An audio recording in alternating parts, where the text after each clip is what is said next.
Bonjour à tous, c'est Kazakhspong. Bonjour. Bon bah du coup on va parier sur un match. Puis peut-être après, après je vais voir ce qu'on fait. Ah, encore un...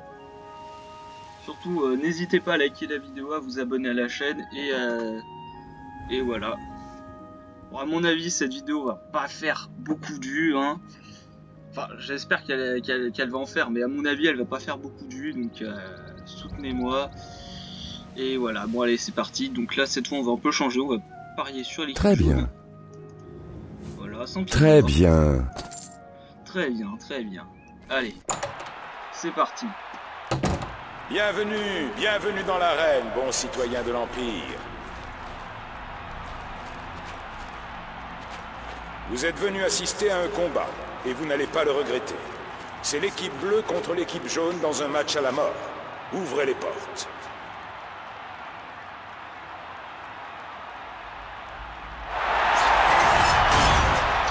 Alors, donc là on est l'équipe jaune.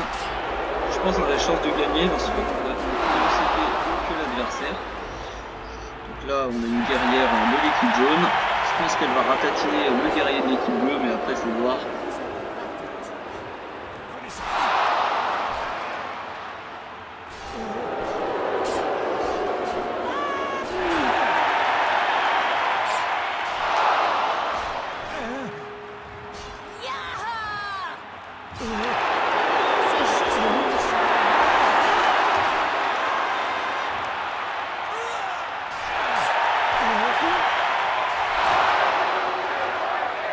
Les amis, nous avons un vainqueur.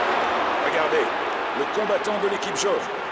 Si vous aviez misé sur l'équipe jaune, allez récupérer vos gains auprès du gardien. Vous avez gagné. Félicitations. Voici ce que vous avez gagné. 200 pièces d'or. Revenez parier aussi souvent que vous le voudrez.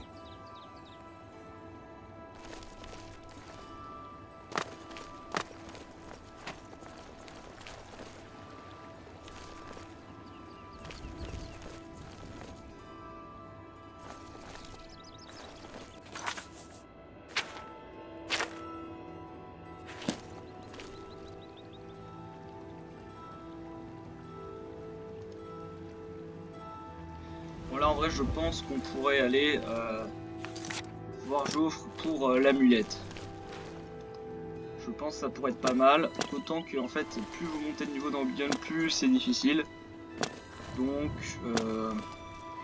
je vais faire la quête principale, je vais la commencer. Voilà. Donc je porte pas trop de poids, ça va.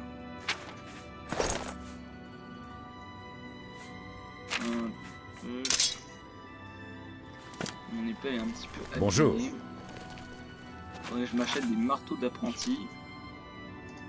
On va aller au quartier du marché de la cité impériale. S'acheter une épée.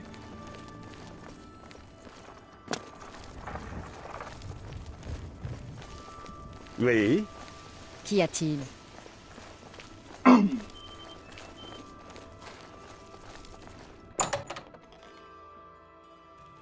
Enfin, pas une épée, je veux dire des J'attends. marteaux d'apprenti.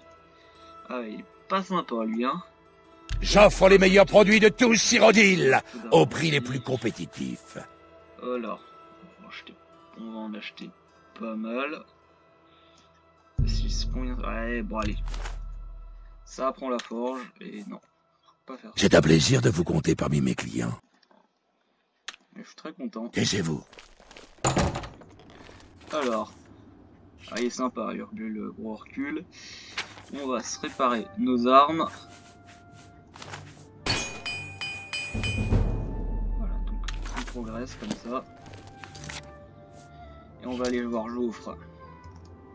Alors, Joffre, il est à Corol, enfin a priori de Weynon.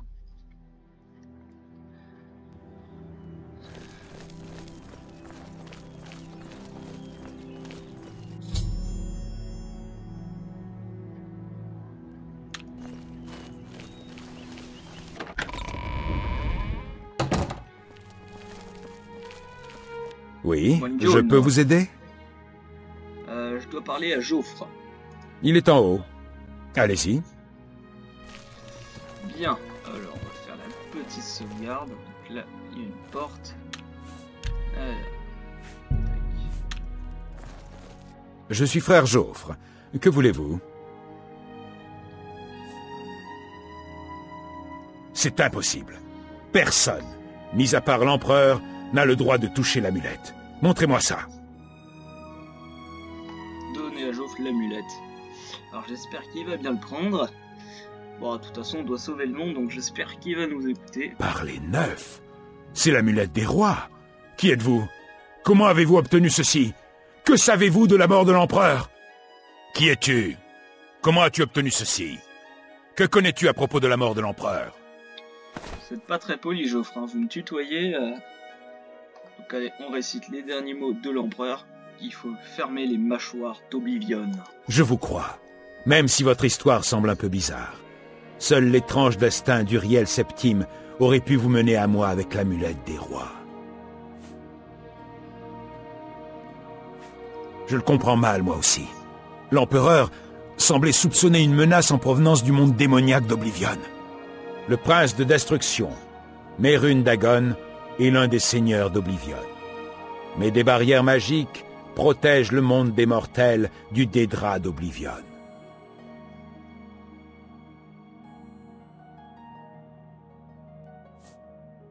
Je ne suis pas sûr. Seuls les empereurs comprennent réellement la signification des rites du couronnement.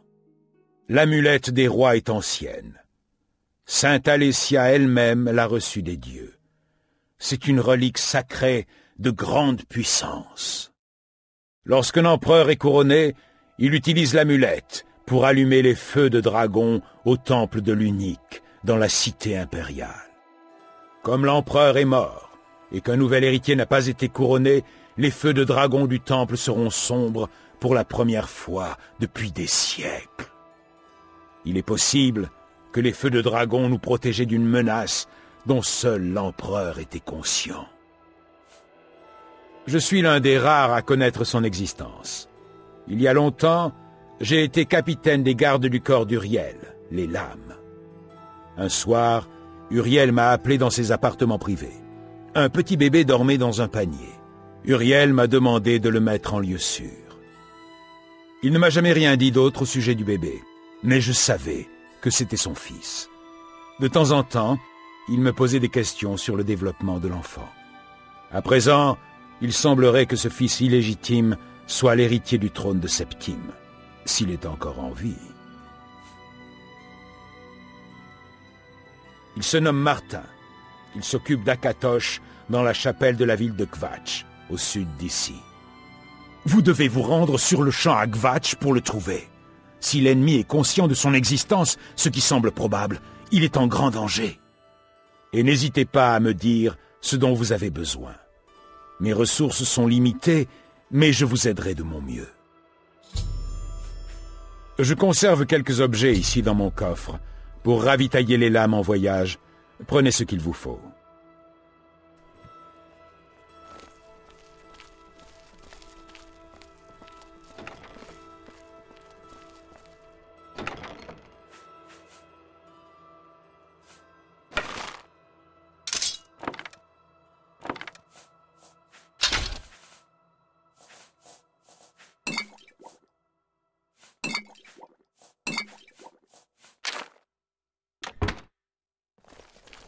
Ah, bonjour.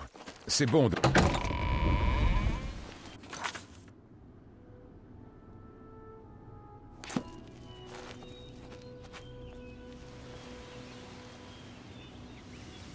Bon, donc là les amis, on doit aller à Kvatch. Donc on va s'arrêter là et peut-être à tout à l'heure ou à un autre jour. En tout cas la prochaine. C'est toujours un plaisir. Et donc la prochaine fois, on ira sûrement à Kvatch retrouver le fils d'Uriel Septime. Allez, au revoir, à bientôt. Petite sauvegarde.